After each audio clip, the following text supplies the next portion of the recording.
jajaran pewaris ilmu Nabi yang mulia. Terhampar dua jalan menuju ridho Sang Maha Pencipta, bukan untuk terpisah atau bersengketa, namun untuk menyatu dalam merangkai cahaya jiwa. Ulama Zohir, sang penjaga syariat tegak lurus, membawa risalah kitab, dalil-dalil fardu dan sunnah yang kuat. Ilmunya mencerahkan lisan dan perbuatan, sah dan batalnya ibadah ia terangkan.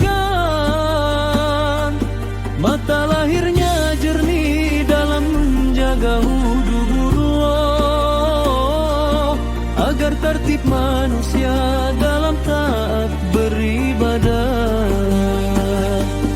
Ulama batin, sang pengasah kolbu, membimbing ruhani menuju ilahi Rabbi. Ilmunya adalah limpah laduni yang syahdu, membersihkan hati dari noda duniawi.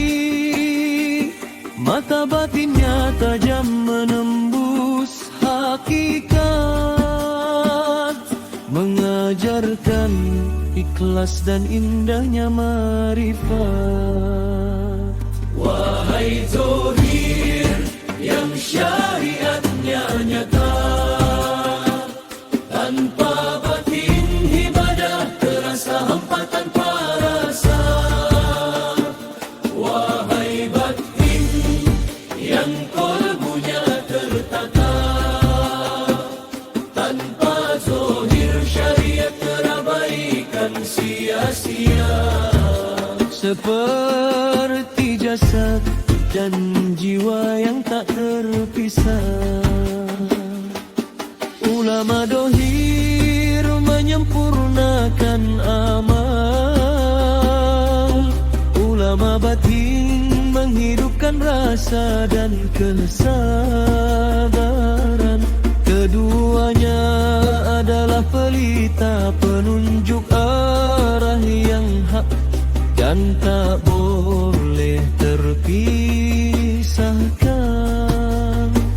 Harus menyatu dalam satu sujud yang khusyuk, mengantarkan hamba tunduk pasrah menyungkur. Lahir terjaga oleh hukum yang lurus, batin terhias oleh cinta kepada Allah dengan tulus. Itulah arti sejatinya hidup dalam mewujud dunia hasanah dan akhirat hasanah. Baik di luar dan baik pula di dalamnya. Wahai Zohir yang syariatnya nyata, tanpa batin ibadah terasa hampa tanpa rasa. Wahai batin yang kolbunya tertata, tanpa Zohir syariat terabaikan sia-sia. Seperti jasad dan jiwa yang tak terpisah,